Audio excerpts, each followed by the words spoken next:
Go ahead. Okay, folks, good morning.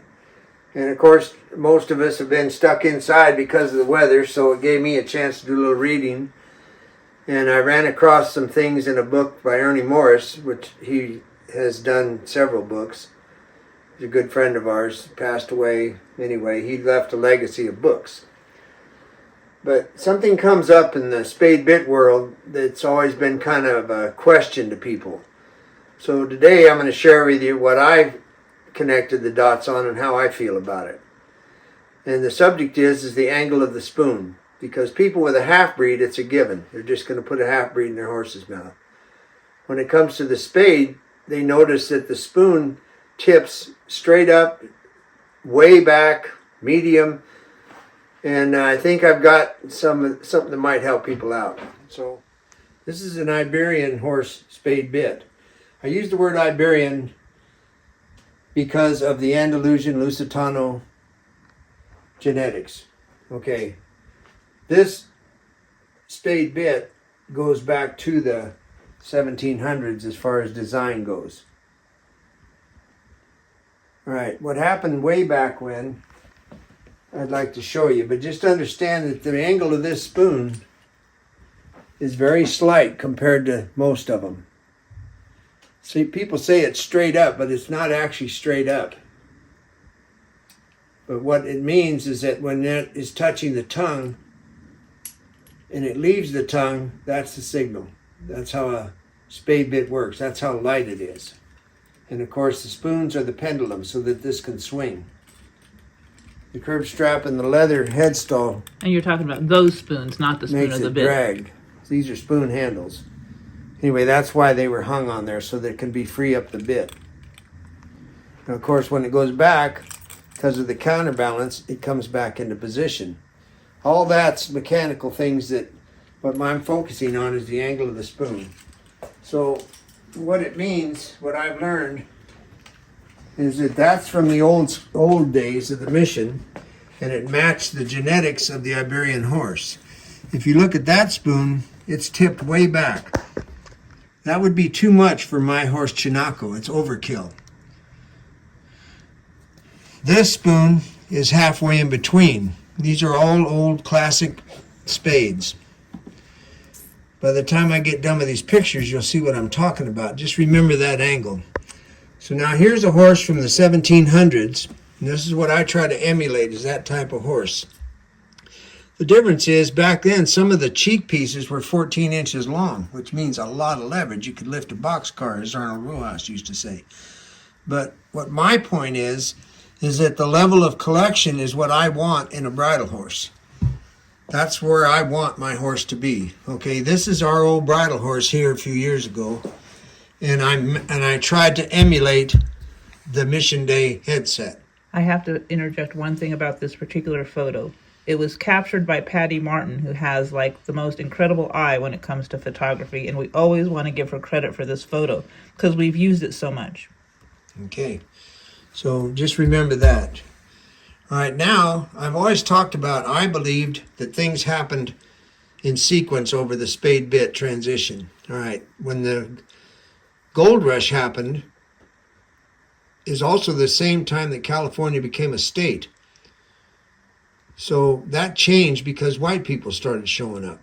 All right, so now if you go over here to the left, this is 1930, and there's your headset. It's pretty much the same as the headset on my horse. So this guy is what I call old school. That's 1930. Now, from there on, I've got pictures of after World War II. I think that's when it really changed. And there's all kinds of variables. I don't care. I'm just telling you what I know. So here's a horse that is broke at the withers, but not at the pole.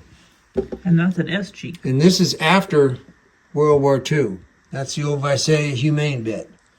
So the headset changed after World War II. And the angle, as you can see on the bit, as opposed to the headstall, tips the mouthpiece forward.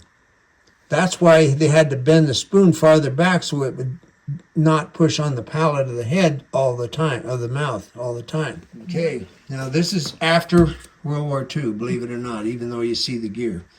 Now, here's after World War II. This was the typical 1940s and 50s stance of a show horse. They had stock horse competitions. This was one of the best hands there was in the country. I think that's Dick Deller. He wrote a book, actually. But what my point is, these are all good reinsmen. They just wrote them different. So now you notice that the nose isn't back in, and the angle of the cheek is not in line with the mouth. All right, so that tells you two things. The curb strap is looser, and the spoon is bent more back to be comfortable for the horse. That's kind of the point of the whole story here. All right, this is an appendix-looking horse. In the early 40s, pre-Quarter Horse Association, there was a lot of appendix horses, thoroughbred and stocky, cold-blooded, which turned into be American quarter horses. So they crossbred them, and they got these really, really nice horses.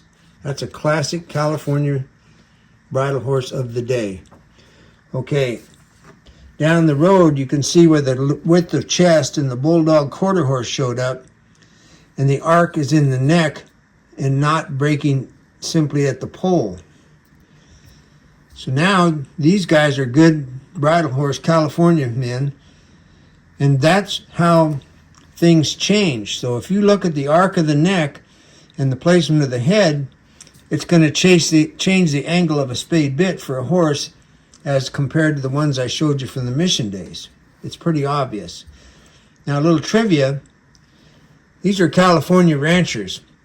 And when I was a kid, all the ranchers had cotton rope around their saddle horns, not mulehide. And those both have the old cotton rope. They'd unravel it and wrap it around. It was just right for sliding rope. That was the thing of that era. And I've already showed you Dick Deller. Here's two absolutely different headsets in the same time frame. Now here, as it all turns out, and I've told you this whole story, here's Mr. Bill Dorrance after World War II on his nice bridle horse. And I hope this is clear enough to see. It is. That he's got, to me, the perfect headset. He's got the perfect angle on the bit. And I know that is what I want to emulate. So you went from the 1700s to Mr. Bill Dorrance, and he's got that headset that we're looking for. What you got to notice is this horse, compared to the ones in the mission days, is probably 300 pounds heavier than the ones back then. But he kept with the old tradition, and that's his bridle horse. Okay, it takes nothing away from this man and this horse, nothing. It's just a different change that happened over the years after World War II. That's when the big change was, as far as I'm concerned. The first change was the statehood and the gold rush, but the big change came after World War II. So I hope that makes some sense, and if nothing else, it'll fire up some emails and let me know opinions, which is fine. But I take this seriously, and I think that'll help people understand the bridle horse. Thank you.